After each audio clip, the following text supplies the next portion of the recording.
Hi, Ben. Hi, Bob. How are you? I'm doing great. How are you? Good. Let me introduce us. I'm Robert Wright. This is The Wright Show, available on both streaming video and via audio podcast. You are Ben Blum, author of a couple of things. First of all, a book called Ranger Games, a true story of soldiers, family, and an inexplicable crime. You're also the author of a piece that got a lot of attention recently and is connected to the book in ways we'll explain. And it's about this famous psychologist, Philip Zimbardo, and it casts very serious doubt on the validity of a landmark experiment he did that's in all of the textbook, Psych 101 textbooks, the famous Stanford Prison Experiment. It's not the only thing that cast doubt on it. There was a book that came out, I guess at about the same time. Was that this spring that the book by the French filmmaker came out? That was a book, right? Yes. Yes. History of a Lie by Thibault Letexier. It came out in April. Uh-huh. And then there had been previous kinds of doubts about the experiment. But I think this year we're seeing kind of a threshold in how the experiment is thought of. And I think it's really going to fundamentally alter the way Zimbardo is thought of and the place that this experiment has in psychology textbooks and everything. I mean, to make a long story short, it's not looking good for him and the experiment, I guess you'd say. It's but we'll let people decide. We can talk about that.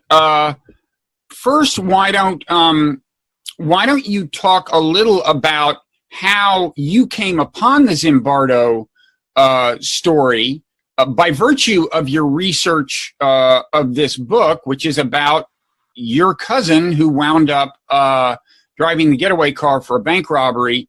And Zimbardo entered your cousin's story, and so Zimbardo is in your book a little, but then you've done subsequent research, and your book is coming out in paperback kind of roughly as we speak. So I guess it's been out about a year. So why don't you tell us how your cousin's role in a bank robbery leads to Zimbardo? Sure. So as you say, maybe we should just quickly say a little about the experiment in case there are people who don't know. The short story is you set up this like fake prison situation, and the guards know they're not real guards. The prisoners know they're not real guards. But according to the standard interpretation and presentation of the experiment, the guards, just by virtue of playing these roles, turn into beasts and start mistreating these prisoners. Basically, that's the story. So why don't you go ahead and tell us how the story of your cousin and your book Ranger Games led you to Zimbardo? Right. So my cousin was arrested in 2006 for serving as the driver in an armed bank robbery organized by a superior of his in the U.S. Army Rangers, an elite special operations unit. And Zimbardo became involved in Alex's legal defense. He submitted expert testimony to the court, arguing in favor of leniency in sentencing on the grounds that Alex's involvement had been driven by situational factors, as Zimbardo tends to call them, outside forces rather than his own free will. So I first learned of the Stanford Prison Experiment in depth through that personal experience. I was actually a Stanford undergraduate. I went on to a PhD in computer science, and so I was aware of Zimbardo and his work, but only in that kind of loose way that a lot of people are. And I came to know it in depth through his involvement in Alex's legal case. Okay. And then he, so specifically the situational factor was that the authority of your cousin's army supervisor, this guy was his boss in effect, who orchestrated the bank robbery. And your cousin's defense was that he knew it was a bank robbery, but he felt he had no choice. It was like taking a command from a superior in the military. Something like that. I mean, the situational factors excuse has this incredible power to kind of erase any necessity to understanding the interiority of the person acting. What was really going on in Alex's mind didn't really come up in the defense. The idea was that he was acting within this very rigid culture of tight military brotherhood, absolute respect for authority, unquestioning obedience. he had just been through a very intense training program called the Ranger Indoctrination Program. And the Zimbardo's message, at least, had less to do with the authority of his superior officer giving commands than with the environmental factors of wearing the Ranger uniform, believing himself to be superior to civilians, kind of above the law in the way that he acted. He was portrayed as a kind of a brainwashed automaton in this defense. And it's interesting. There's another experiment that is often compared to the Zimbardo experiment, almost equal. It's about equally famous and equally likely to be in a textbook. It's the Stanley Milgram experiment, which you mentioned, which in a way seems like a slightly more direct comparison to offer a more direct comparison to your cousin's situation. I mean, that was a case. And by the way, did you know that Zimbardo and Milgram went to high school together? Oh, they knew each other. I don't know. Yeah, it's weird. It's weird. They were high school friends, and then one of them went off. I guess Milgram did his experiment first, I think, at Yale. Yeah. And Zimbardo, I mean, who knows if he was trying to catch up. But anyway, a kind of not entirely dissimilar experiment at Stanford. But the Yale experiment, which has also taken a little flack, and tapes that were preserved from that have been reassessed much the way, as we'll talk about, they have been in the Zimbardo experiment. But the Milgram experiment was like, you bring people in and you make them believe they know they're in a psychology experiment, but they think they're delivering an actual shock to a person when they press a button, when in fact the person is just acting and they're not. But there's a scientist in a lab coat saying, shock him again, now turn it up and shock him some more. And even though the actors seem to be suffering greatly, the story goes, people keep delivering the shock. Now, that's a case where it's an authority figure that's telling you to do something, much as in your cousin's case. That's a pretty direct comparison. The Zimbardo experiment is slightly different. So why don't you tell us how that took shape? Well, actually, Thomas Blass, an expert on Milgram, also submitted testimony on my cousin's behalf. So both Milgram and Zimbardo were present. Interesting. In different ways. Interesting. I think the Zimbardo half of that argument focused more on the environment of the Ranger Battalion, where they kind of joked openly about robbing banks as proof of their special operations commando prowess, and where there was a rigid code of obedience and conformity. And the Milgram argument focused more on the authority of Alex's superior specialist, Luke Elliott Summer, who was directly telling him to do these things. I see. So I now see a clearer connection to the Zimbardo experiment. So the Zimbardo experiment, it starts off with an undergraduate's suggestion, right? And a student of Zimbardo's, and that student goes on to play a big role in the experiment, right? And his role becomes a big part of the current controversy you wrote about. The piece was in Medium, by the way, and we'll link to it, the piece you wrote. That's right. So that undergraduate was named David Jaffe, and Zimbardo has underplayed his significance for many years. He's mentioned briefly in the acknowledgments of the first piece that Zimbardo wrote about this back in '73, and very seldom brought up after that.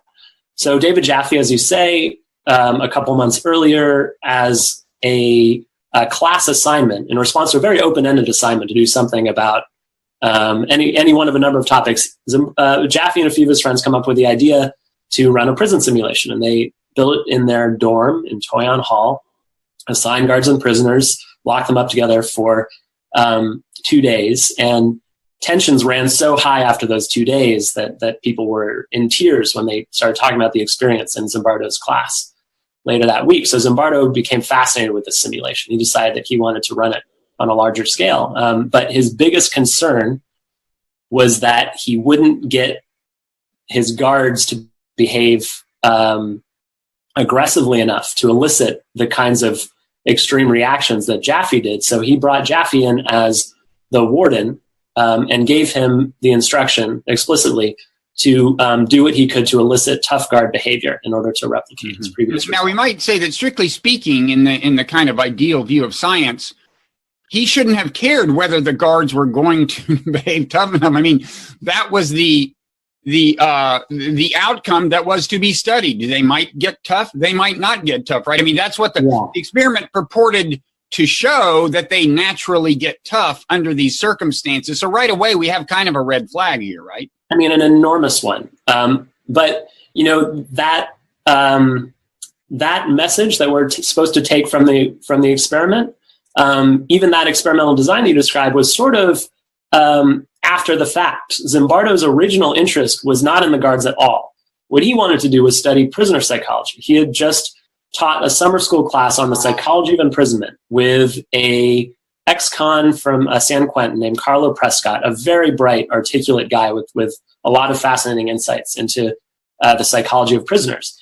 They wanted to create an environment which would elicit some of the same psychological phenomena that Prescott had observed and experienced himself while imprisoned, and they needed some tough guards to do it. Zimbardo actually originally reached out to the Palo Alto Police Department, hoping to get some real officers involved in this thing to up the realism. They ultimately gave him some squad cars to fake arrest the prisoners, but didn't lend any people to the. So that's how it started. They said, okay, we're going to start by arresting you. You know, they know it's a fake, but for the sake of the ambiance, they actually had police cars. These are by and large students participating in the experiments as prisoners and students as guards. Right. And some of the students actually got arrested, quote. Yeah. They were surprised at home by squad cars pulling up, pounding on the door, handcuffing them in front of friends and neighbors, and just kind of riffing about supposed drug charges or some other made up. That's quite a psychological toll potentially right away. If your neighbors think you're actually getting busted, I hope they paid these guys well. Yeah. Well, they were paid pretty well, actually. Yeah. $15 a day, which is about $100 a day in today's dollars. Yeah. Okay. Well, that's good anyway. So that's interesting because, let's go through what becomes, let's jump to the kind of end, because the takeaway becomes kind of more about the prison guards and how brutalizing just in the sense of turning you into a brutal person, just being a prison guard is, just having the authority is. And I'm wondering, like, when does the transition take place? Now, we should say right after the experiment, Zimbardo started getting involved in publicity. I mean, news stories to which this seemed to have relevance. Did that actually shape this in that sense and make it more about when did it become more about the guards than about the prisoners? Well, I do think that the immediate uptake within the media played a role, but the pivot seems to come slightly earlier. The earliest that you find Zimbardo starting to expound the narrative of guards and prison staff transforming under the situational forces within the jail is in a fight with his girlfriend at the time, wife now, Christina Maslach, a former student of his who had recently been hired as a psychology professor at Berkeley. She came in on the 6th day of the experiment or the 5th day rather, to observe it, to check it out. Zimbardo was really excited. It was like getting so serious and so intense, and he wanted to show it off to her. And she came in and was just utterly horrified by what she saw. And at first, Zimbardo and his students, his fellow experimenters, tried to kind of laugh her off and say, well, you don't have the stomach for real scientific research, clearly. And Christina stormed out, Maslach stormed out, had a big fight with Zimbardo on the steps outside Jordan Hall where all this took place. And when you read in Zimbardo's writing, he says, that was when I realized that the situational forces in this prison were so strong that they had transformed not just the guards, but me too, into this kind of monstrous jailer who wanted to create an abusive environment. And he gives that explanation to her. That's the first time that I found him giving this canonical narrative. During the actual, what is now called the experiment, that he had this interaction with his girlfriend. Yes, that's right. And prior to that, there's no record of this experiment having been thought of as being mainly about the guards, about what happens to the guards. No. And he's in fact, when he brings all the guards in for this long orientation, 6 hours or so on the day before the prisoners are brought in, he repeatedly uses the word we to refer to experimenters and guards alike. He says, we need to create in the prisoners a sense of powerlessness. We need to make them feel fear. We need to create a realistic prisoner mindset so that we can accomplish our research goals. And David Jaffe tells the guards, it really is up to you. You're going to have to be very inventive here in figuring out how to be tough with the prisoners to bring out this mindset that we all are looking to create in the interest of science and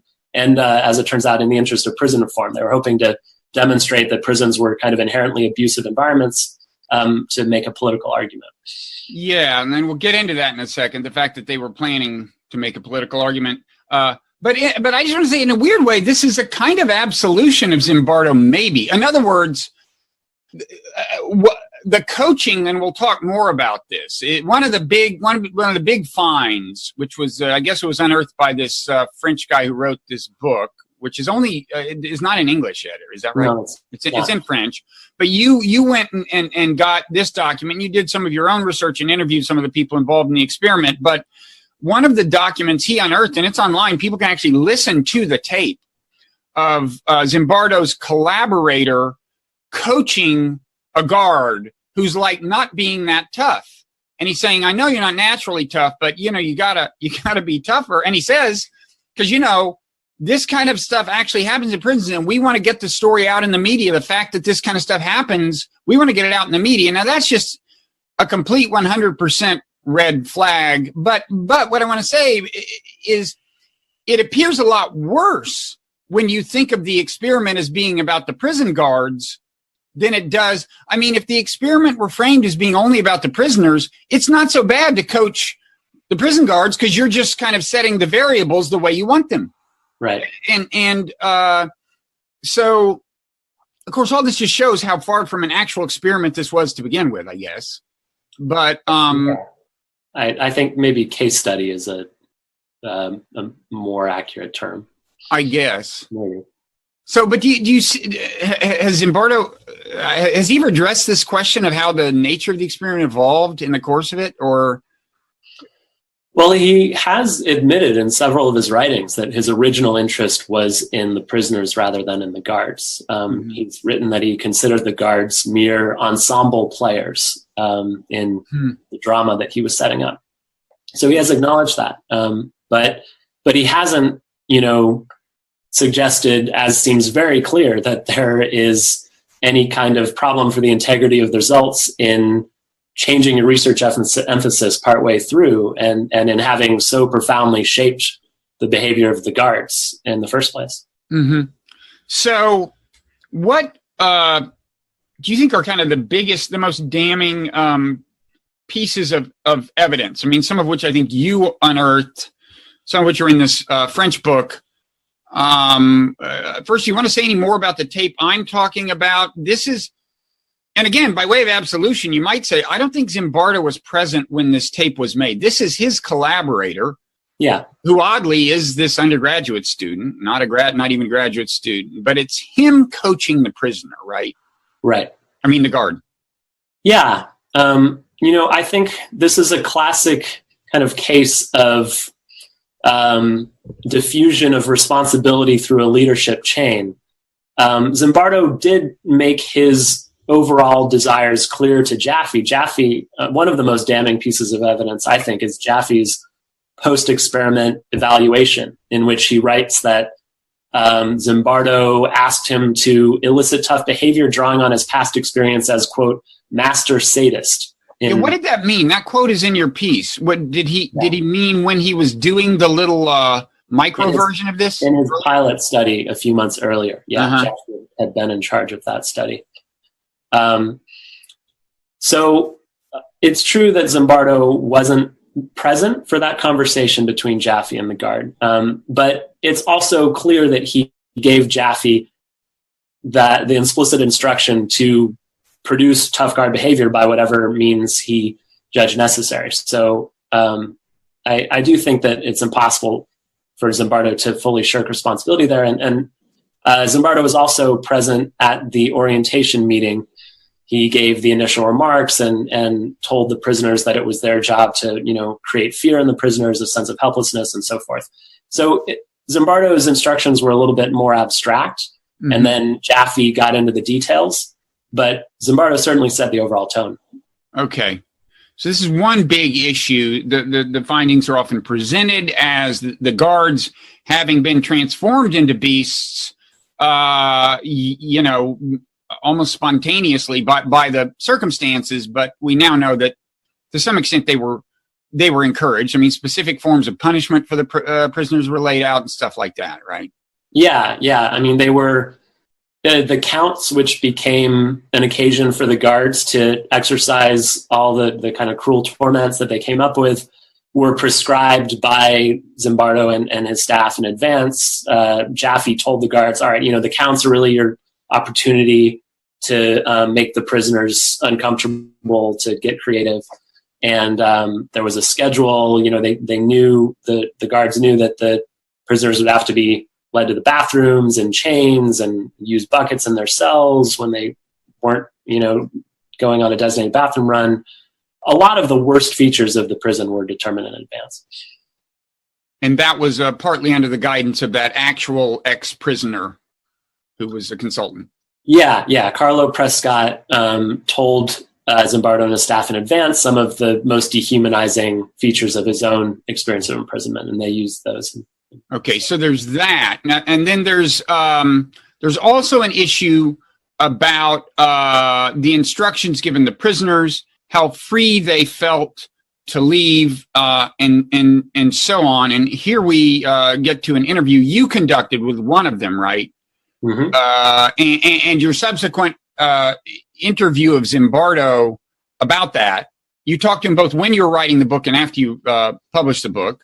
So tell us that story. What's that prisoner's name? Corpi or Corpi? Or that's right. Yeah. I mean, that's his real name. Douglas Corpi, prisoner 8612, who was the kind of leader of the rebellion on the first day, and who was out of the experiment within 36 hours. So Corpi and another prisoner, Rich Yacco, both told me that they had been told directly by Zimbardo's staff that they couldn't quit. They asked, "How do we get out of here when we want to leave?" And they were told, "You can't get out. If you have a medical issue, maybe we'll take you out. A psychiatric issue, maybe we'll take you out. But otherwise, you're stuck." And both of them were kind of shocked and horrified by that discovery.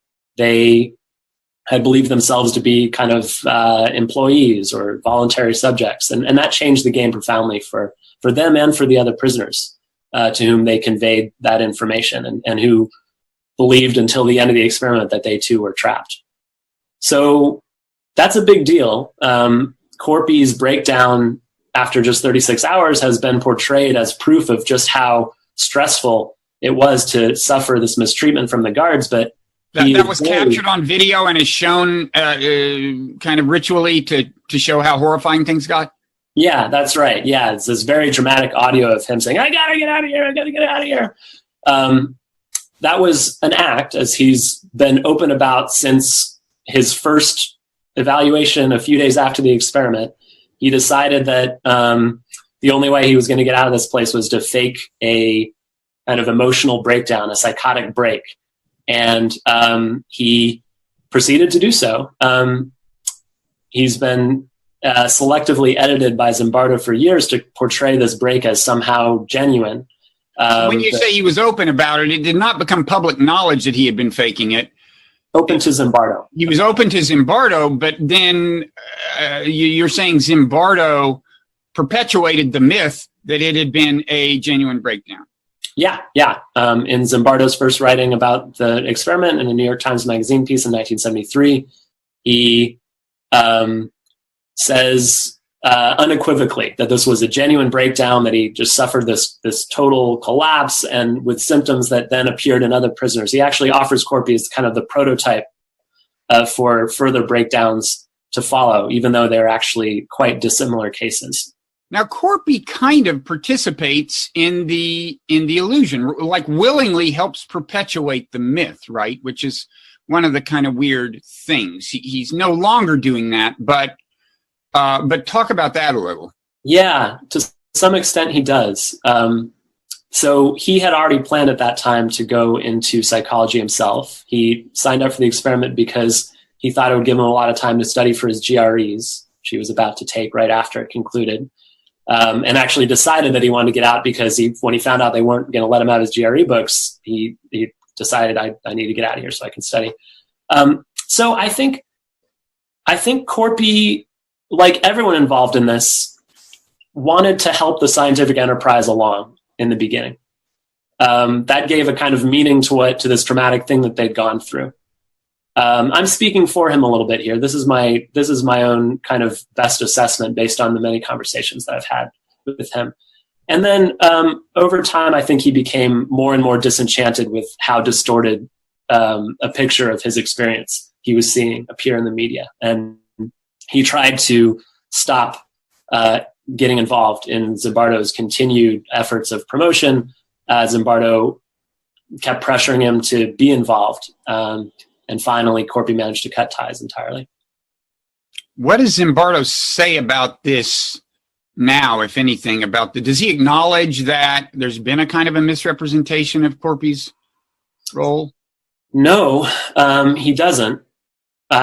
He has posted a response to my article on his website. Okay, we'll link to that too then.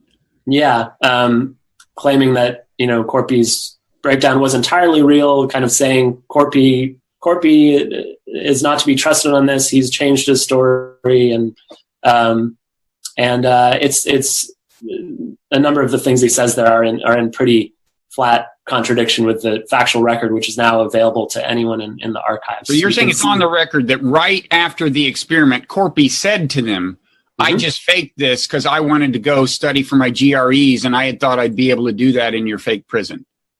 I think he talks about the GREs first in a interview for Quiet Rage, the documentary in the mid-'80s about the experiment, but it was all edited out. The only portions of his interview that they kept in the documentary were the ones in which he talked about, after he really worked himself up, how intense it was to be in that headspace of faking a breakdown.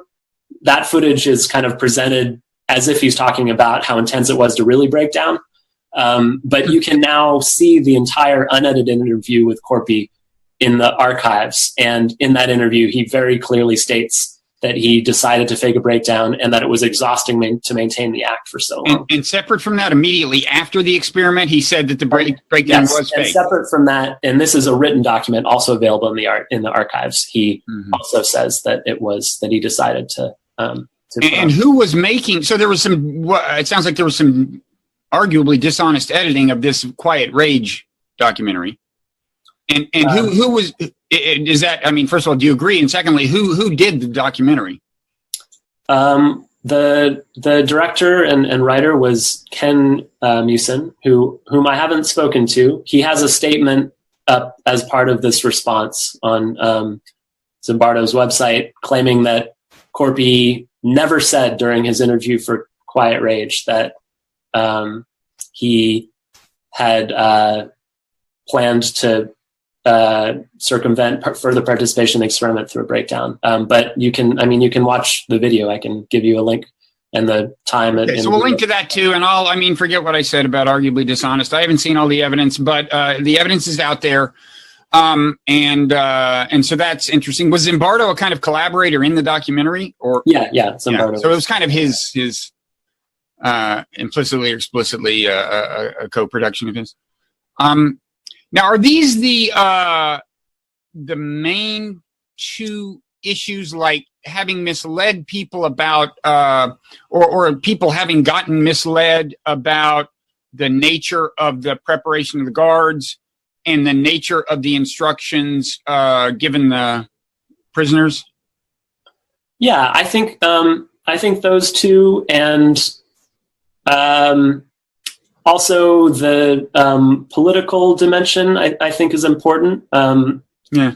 Well, before we get into that, why don't we say, why don't you talk a little about what happened when you confronted Zimbardo about the, I think it was about the Corpy thing, right? And first he says it's a lie. Mm-hmm. Is that the one? Yeah, that's right. So I repeated what Corpy and Yako had told me, that they had been informed that they could not quit this experiment.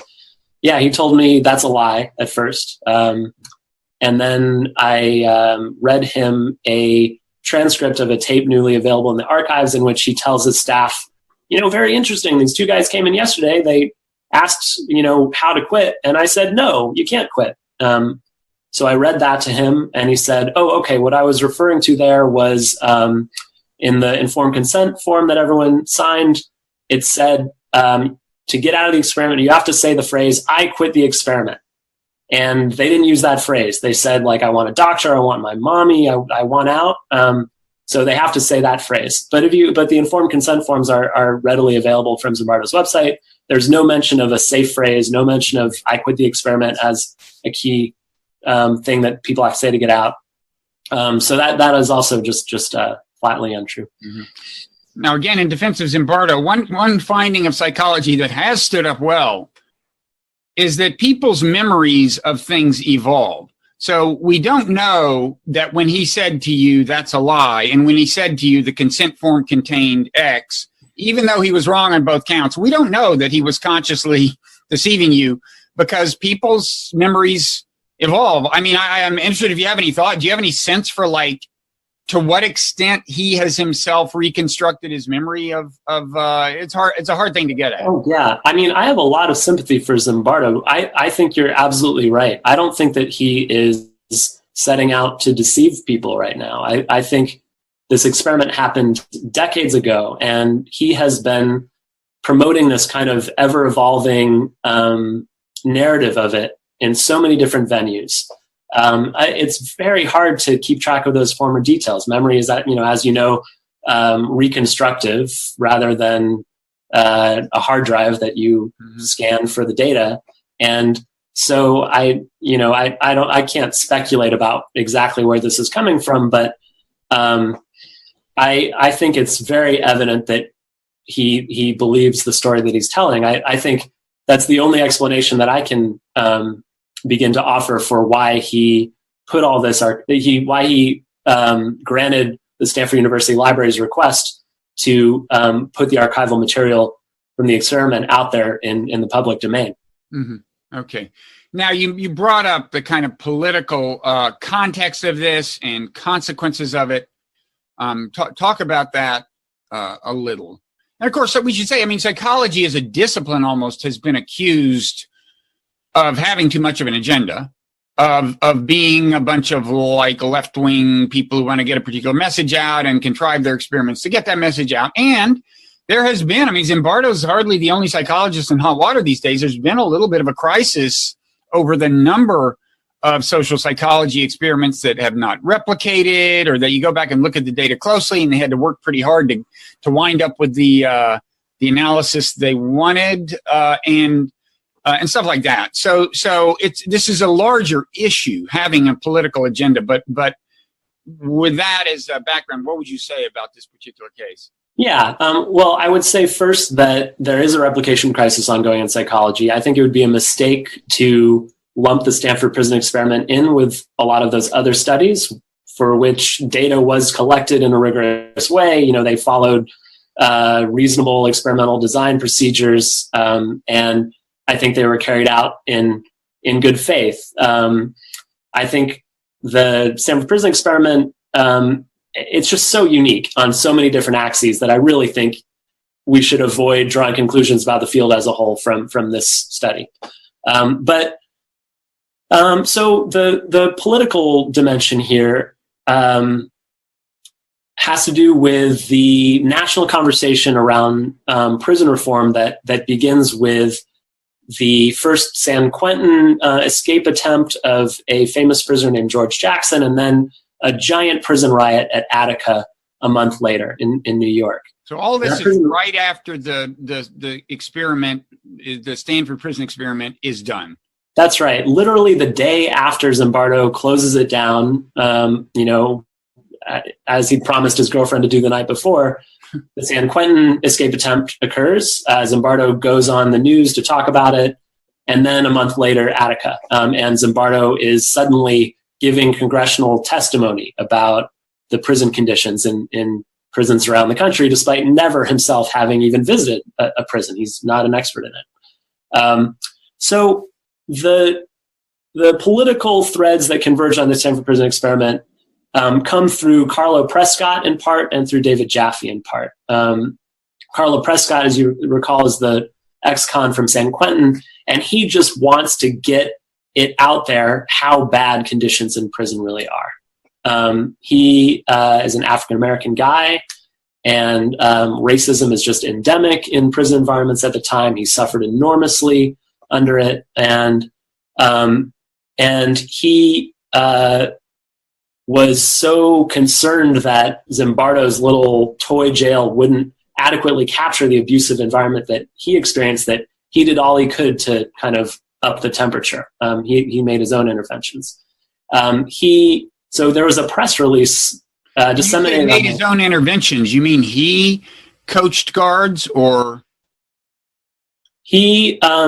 So Prescott's biggest influence came in his interactions with prisoners. Actually, so after the prisoners came to believe that they were trapped, Zimbardo kind of improvised the idea of holding parole board hearings, as he called them, in which prisoners would have to kind of plead to get out of this experiment, but under the guise of this being a kind of play-acted prison environment. And Prescott was on the parole board and was just an incredibly aggressive, bullying presence who kind of cowed and intimidated the prisoners as best he could. And pretty much all of their requests to get out were rejected, even when they offered to give up all their wages. Wow. And they thought they were doing that like for real? Yeah, they were giving up real money. They were willing to give up real money to get out. They were willing to give up all the money that they'd earned thus far to get out. Yeah, but they were thrown back in. That's pretty intense. Okay. So as these, then after the experiment, as these things unfold in Attica, San Quentin, mm-hmm. Is he still in particular involved? I mean, I know Zimbardo got involved. He wanted to be, but actually at that time, Prescott still is resentful about this. Zimbardo kind of took the stage himself, and Prescott did not feel that he was given the voice that he expected to be given.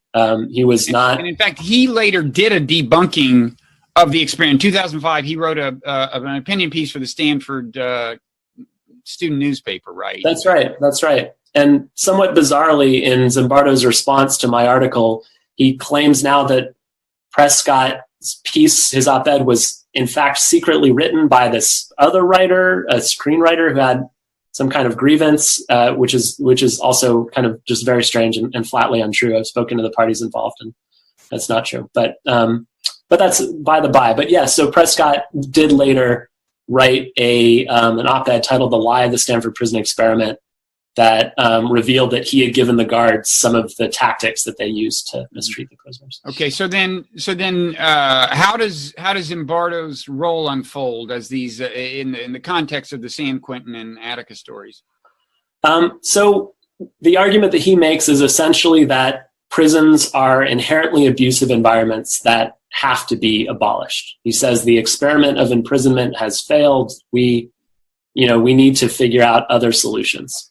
I think one quote from his congressional testimony says roughly, the prison situation in our country today is guaranteed to produce pathological reactions in guards and prisoners alike that make it hard for them to reintegrate into society afterward. So he offers the Stanford Prison Experiment as a kind of an example of what all prisons tend to, as a kind of universally generalizable prison environment. And he, in fact, he repeatedly calls it a relatively benign situation compared to real prisons. I've spoken to criminologists who actually tell me when they saw the experiment come out at the time, criminologists who'd spent a lot of time in different prisons said, wow, this is way worse than anything we saw. It's more like the supermax prisons that started to come online a decade or so later. I mean, the prisoners were referred to just by numbers. They wore these dehumanizing smocks. They had like no recreation time outside the prison. It was just an incredibly restrictive, painful, punitive environment. Mm-hmm. And Zimbardo just said, that's how prisons are, so we need to shut them down. And there was kind of a movement at the time to just incarceration shouldn't. I mean, that's a sentiment that persists, perhaps for other reasons. But that was a specific cause that Zimbardo kind of associated himself with. To some degree, yeah. I think it became the kind of mainstream position among academic criminologists of the time very quickly in the years after the experiment, in part due to Zimbardo's work, in part due to the work of a sociologist named Robert Martinson. The conventional wisdom became that none of the rehabilitative programs in prisons actually worked. None of them bettered prisoners' lives. We need to get prisoners out of prisons and into community corrections. And that has since proved to be untrue. There really are some rehabilitative programs that do help prisoners along, and some prisons in other countries do this much better than we do, like, for instance, in Norway. Mm-hmm. So the unfortunate thing about that argument at the time is it just wasn't politically tenable. There was a rising crime wave that would continue through the next couple decades, and closing down prisons was just not going to happen at the time. And into that kind of vacuum of voices came the hardline conservative position that we need to be tougher on crime. We need to, so what if prisons don't rehabilitate? Prisoners need to be punished for what they did. Longer sentences, more austere conditions, build more prisons. And that's what ended up happening. Mm-hmm. Now, in a way, do you think it's odd that the experiment has lived on to the extent that it has? And I mean, certainly I know it was a long time ago, when I was an undergraduate, it was like this and Milgram were just standard features in Psych 101, and they were in the Psych 101 lectures. I gather that they basically still are, and yet there have been kind of red flags along the way. There was a 2005 Prescott thing. There was an actual failure to replicate. The one attempt to replicate the experiment by researchers somewhere, maybe in Europe, failed abjectly. And just there have been these various questions raised, but they have barely dented the experiment's legacy, right? I mean, in addition to the kind of obvious questions like, does this really have the structure of an experiment and all that? But it's really proved remarkably durable, right? Why is that? That's a very good question. My view is that its durability has to do with the incredible seductiveness of its message, which is that we are not ultimately responsible for the sometimes really terrible things that we do, that these circumstantial factors are the determining ones. And so we kind of can't help ourselves. I think it's served as a kind of get out of jail free card for decades. And speaking to your to the liberal perspective that you offered earlier as pretty characteristic of a lot of psychology professors, I think the fundamental message that's come, especially out of social psychology for decades now, is that we have less agency than we think we have. We are products of our environment, of the social influences that surround us, and that's been a politically valuable message to propound as we argue that we need to change systems in order to change individuals. We shouldn't blame poverty on poor people. We should blame it on systemic factors. We shouldn't blame crime on criminals. We should look at their upbringings and so forth. So I think there have been a lot of good intentions involved in keeping this message vital, but it also has clearly overcorrected and portrayed us as utterly lacking the free will to make moral choices. Yeah. I mean, I should say, I think the environment is a very powerful thing. One of the, it's funny, I think you mentioned the Eichmann trial in this. The Eichmann trial came up of this Nazi Eichmann, who I guess is the one who said he was only following orders. He's the banality of evil. Right. So Hannah Arendt wrote this thing about the Eichmann trial in the 60s, I guess, and she coined the phrase the banality of evil, meaning basically these are just regular people, and apparently any of us could do horrible things. I actually think that's kind of true, but still, if this experiment was faulty, it was faulty. And in a way, I should say also, there's a lot of experimental evidence that people are very susceptible to peer group pressure and authority and so on that has held up better than this, including, I think, the Milgram experiment, although questions have been raised about that. But as I recall, I think Hannah Arendt invoked maybe the Milgram experiment in her New Yorker piece. I may have this wrong, but those two have been very much intermingled. But anyways, you say one of the as somebody says in your piece, one of the takeaways was anybody could become a Nazi. And I think it's not a bad thing to keep in mind that we are all vulnerable to doing, in my view, bad things if we're not careful. But I certainly think that is an important and valuable message. What I think is maybe most distorted in the way the Stanford Prison Experiment purports to convey that message is the notion that putting on a guard uniform and picking up a baton and walking into a fake prison for 3 days is enough to affect that transformation. I think, right. Yes, maybe any one of us is capable of becoming a Nazi, but only because the process of becoming a Nazi and the web of loyalty in which one becomes entangled as more and more of one's friends and family become Nazis, and the political pressures as one's job becomes dependent on party membership, because the accumulated weight of that influence grows so large, yes, any one of us might become one. But I think the process by which that transformation happens is still poorly understood and much more involved than the Stanford Prison Experiment claims that it is. No, you make the point well in the piece that although, I'm not sure you put it exactly like this, but the upside is, although the Milgram and Zimbardo experiments are often kind of thought of together, there are different morals to the story. The Milgram experiment is showing that people you take as authority figures can have a lot of influence on what you do and maybe make you do bad things. The Stanford experiment seems to show that if you just give people the opportunity to abuse people, they'll abuse people. I don't think that's true. I don't think people are that bad unless there's something about their relationship to the person that inclines them to want to abuse. I mean, something other than I'm playing prison guard. I mean, something in their actual past. Yeah. So I think that's a very good point, that this is the one experiment that we know of that seems to show that, and we now have reason to believe it deserves no credence whatsoever.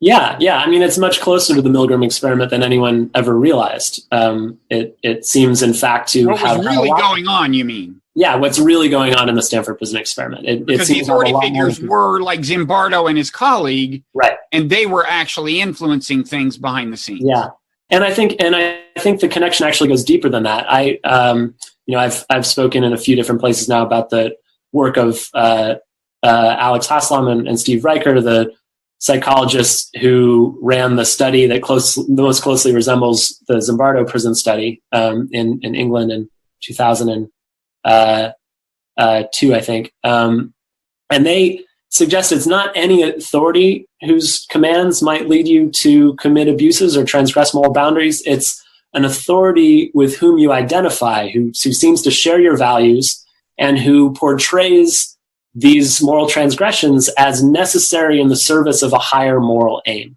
So for some of the guards, that was the cause of science. They really thought that in order to get the scientific results that Zimbardo needed, they had to be tough guards and produce these phenomena in the prisoners. For some of them, I think it seems that the higher aim was more political. In order to make a statement in the prison reform movement and show how abusive prison environments are, or rather to show what negative effects prison environments have on prisoners, I need to be tough and produce the right environment. And in the tape of Jaffe talking to a guard who's being too soft, you hear a very explicit example of this, what's so-called identity leadership. The guard is saying, well, I don't think that, being tough actually gets results. I actually believe that guards should be kinder and that better results would come from that in prisons. And Jaffe says, well, yes, we actually completely agree with you.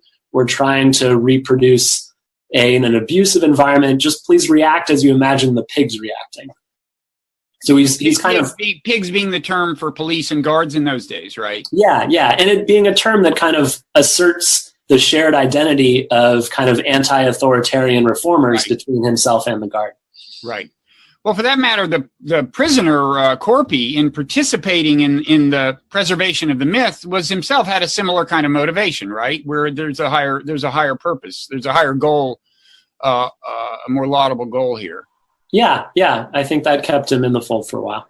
Yeah. So, I guess, I should say we've been kind of hard on Zimbardo. I guess in retrospect, I could see the kind of defense I'd mount of Zimbardo, and part of this I think he has mounted, is first of all, if he wasn't going into the thing thinking that he was studying the effects of the experience on the prison guards, which apparently is the case, then coaching the guards is much more defensible, right? If the experimental subjects are just the prisoners, then that is defensible. And by the same token, the other, what now seems like piece of the scandal that he basically gave the prisoners the impression that they couldn't leave. As he has said, if we're going to study that, if it's going to be as close to realistic as possible, they have to think that they're prisoners, right? He's more or less said that, right? Once it finally became kind of clear what instructions they had been given. Yeah. He said that very directly to me in the interview at the end. They need to really feel like they're stuck here if this is going to produce the effects I'm looking for. And but unfortunately, by the time the experiment began, he did in his in the forms that he gave to the Human Subjects Review Board at Stanford say that in fact the guards were under study as well, that he was interested in how guards would respond to their roles. It wasn't... He said that before the experiment? Yeah. So even though he said, yes, that my original interest was in the prisoners, that actually studying the guards was in his official experimental design. And we should say that an experiment like this, even as with its most innocent description, would not be permitted today, right? Don't you? Oh, yeah. It's so far beyond the ethical pale. I had once had an encounter with Zimbardo, and I'd be curious. I know how I kind of reacted to it, and I'd be curious about your take. So I was down at this thing. What was it called in Mexico? They have it every year. La Ciudad de las Ideas or Los Ideas or whatever, City of Ideas. I was down there participating in. I had kind of a debate thing with Daniel Dennett and Chris Hitchens, the late Chris Hitchens, and Sam Harris, and some other people. But Zimbardo was there, and he was kind of the alpha. He was kind of the most glorified figure there, I would say. In fact, I think he won some big award. They give an award at the end. He won the award, and I think maybe this was during his acceptance speech. And he was so he kind of walked with a cane, and he was giving the speech. And it was a big crowd, well over 1,000 people, and I was in the audience. I was sitting next to Dan Dennett. And at some point, he conveyed that he wanted the audience to get up and dance. I think it was an explicit verbal instruction. He started doing it a little. He kind of set his cane aside and started moving around. And he basically told the audience to get up and dance. Now, I am the kind of person who is just deeply annoyed by this kind of thing. I did not get up and dance. Dan Dennett did. Almost everybody did. But, I had a reaction to that. But first, does that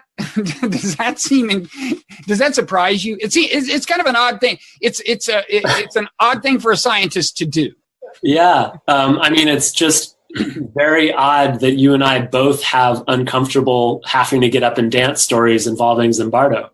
Because my other personal experience with him was sitting in the studio audience for a taping of a special episode of the Dr. Phil show that Zimbardo co-hosted called When Good People Do Bad Things. And this was about your cousin?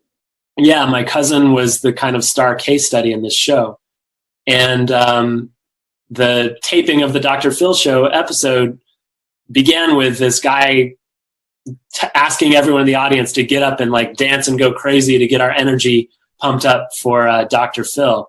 But it wasn't Zimbardo asking you. No, he was sitting on the stage. But the funny thing about it is, like, the way that this episode worked, it was like full of little mini experiments in which Zimbardo would get members of the studio audience to do silly things at the command of some kind of perceived authority figure. And then he and Dr. Phil would kind of mock them for having listened, just to show how pliant we are, really.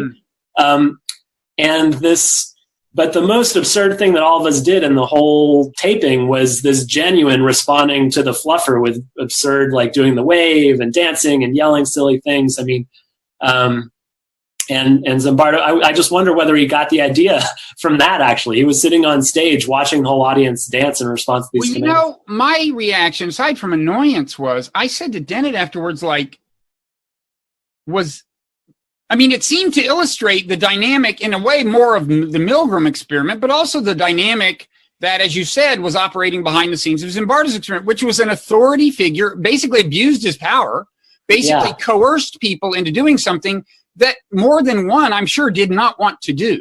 And that's why I so deeply resent, in addition to being somebody who didn't even want to dance at high school dances. I mean, there is that to my background, but it really annoyed me. And I wondered if it was this kind of sly meta comment on what his whole, experimental corpus was, but in any event, it seemed more performative than what you expect from an actual scientist. It just seemed odd. Well, I guess in Zimbardo's defense, I'm really trying to restrict this criticism to the experiment itself. And he's a performative guy. I mean, he gets audiences excited. He's very successfully popularized psychology over the years. And I think that's part of his personality. Well, and I should say that in academia, being successfully performative is often a decisive fact. I mean, some people might argue that it's more decisive in the, quote, softer sciences like psychology than in physics, where you either have the data or you don't. But in any event, successful performers, I think Dan Dresner in his book makes a distinction between public intellectuals and thought leaders or something, and old-fashioned public intellectuals and thought leaders who give TED Talks. But it's a big thing, part of being taken seriously, and it's I found him very likable when I encountered him personally. He was even likable on stage. I just had this thing about dancing and coercion. Yeah, very understandable. I do too. So, in closing, why don't you talk a little about your cousin and Zimbardo, and what effect you think the Zimbardo interpretation may have had on him, and then also in the piece you talk about some discussions you had with your cousin that were also relevant to all this. Sure. So my cousin had a kind of private explanation of the family for his involvement. It wasn't used in court, but the way that he explained it to us was that he had actually believed this bank robbery to be a training exercise. His superior had portrayed it that way to him. They went out into facilities around Tacoma all the time, a few rangers at once, to kind of war game it out as a way to practice their tactical skills. And he told us that was what he thought was going on with this bank robbery. And a few years into my research for the book, I finally turned up enough evidence that he knew more than he was letting on to confront him with it. And he confessed that he had, in fact, figured out that it was a real bank robbery by the time he participated, although it was initially presented to him as just one of these thought experiments. So that was a really transformative experience for him. I just found that him reconceptualizing himself as having been a moral agent, where before he had been just kind of a victim of these outside forces, it restored his soul to him, and to speak loosely, he just gained a sense of power over his own life that he had lacked for a long time. It was really healthy for him to admit that. And that was what inspired me more than anything to start looking into the Stanford Prison Experiment a little bit more thoroughly. Zimbardo has kind of continued to. The odd thing is, I spoke to Zimbardo. I told him, like, listen, Zimbardo, Alex has now admitted he didn't think this was a training mission. He's very sorry to you, to me, to everyone that he told the story to. It came up on the Dr. Phil episode. And Zimbardo heard that. And then when I interviewed him a couple years later, he said, I still believe Alex really thought it was a training mission. He still wants to hold to that older story, to the really good tale, which puts the blame elsewhere, which is remarkable. I think that I was expecting somehow. Well, anyway, I'll leave it at that. I was really surprised to see that he was still sticking. I don't know. That sounded like you were going to get into interesting territory. You can continue if you want. Okay. Although maybe that's a sign from God that you shouldn't. You interpret the fact that your phone is ringing right now as you choose. Yeah, I'm sorry for the distraction. I'll let that be. But I think. You got the exact same phone answering thing I have. Oh, really? Yeah, where they say call from, and yeah, that's very sweet sounding robot. I think fundamentally the most important theme for me in my book, in Ranger Games, is the theme of agency, of how much control we really have to determine our fates. And I think the Stanford Prison Experiment has been offered in defense of Chip Frederick, the non-commissioned officer in charge of the guards who abused detainees at Abu Ghraib. It's been offered in defense of Alex. It's been offered in defense of one of the henchmen of Jim Jones, who shot and killed some of the members of the senator's party that were going to investigate. And it's been offered in defense of Zimbardo himself over the years. And I think it's just time to take some responsibility, accept that some mistakes were made, and move on, and try to answer these really fascinating scientific questions that the experiment tried to address.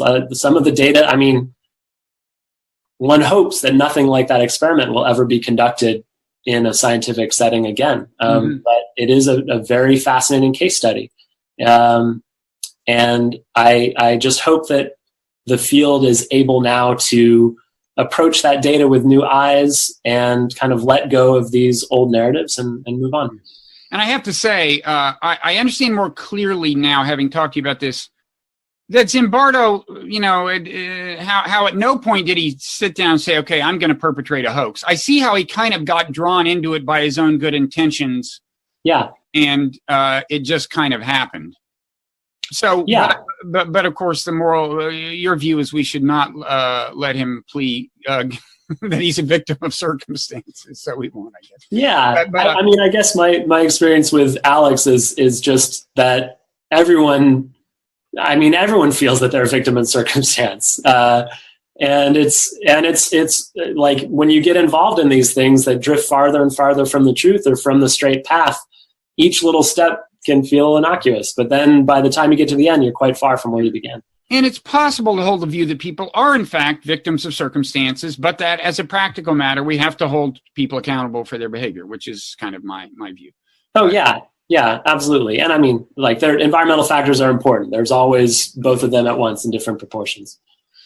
Okay, well, thank you for taking the time. Again, the book is Ranger Games, a true story of soldiers, family, and an inexplicable crime. Now, that is, depending on when this posts, that is either just come out in paperback or is coming out in a couple of days. In any event, people can order it from Amazon and probably get it at a bookstore.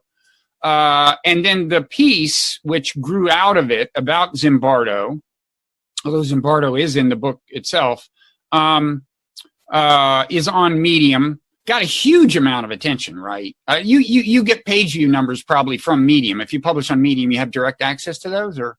I haven't asked for them, but it's been written about in more than a dozen different countries. I noticed the equivalent of likes, the applause was like 22,000, and that I know from experience that if your Facebook likes are in that territory, then the number of people who saw the piece is in the hundreds of thousands, and it definitely, I think in conjunction, as I said, with that French book is going to influence the content of psychology textbooks, probably. So thanks. Congratulations on the book and the piece. Well, thank you so much. I'm actually a huge fan of yours, so it's a great honor to be here. You waited a little long to say that. Some people have quit watching. Some people have quit watching. Well, for those who are still there, you really are a role model of mine. Oh God! Well, this is getting embarrassing. I should stop this. I'll leave it we'll take it off camera now. I want to continue to indulge in this, but I don't think I should do it in public. So, all right. So thanks a lot. I'm glad to hear that, and congratulations on the work. Well, thank you so much.